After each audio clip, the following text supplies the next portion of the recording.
Guys, sagutin lang natin yung tanong ni Lisa Ray. Ano daw po ba ang itsura ng marigold seeds? At eto, pupunta tayo sa ating garden kung saan ay maghahanap tayo ng seeds nila. Pero dahil hindi tayo nagdidilig, guys, madalas ay tuyot yung ating mga marigold. Ayan, kung makikita nyo, natutuyot sila. So kapag lagi silang natutuyuan, ang mga magiging buto natin ng marigold ay hindi rin maganda ang magiging result. Tuyot.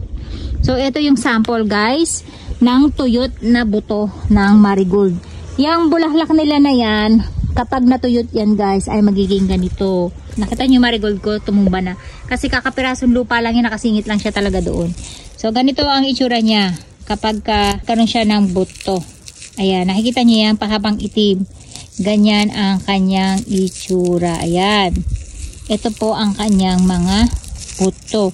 Pero since hindi tayo nagdidilig, ay wala siyang laman. Parang tuyot.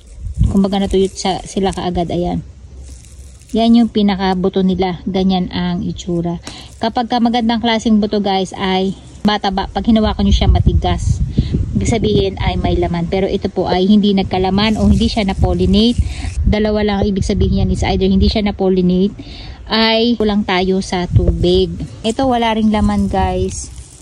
Ganyan po ang itsura ng seeds ng marigold.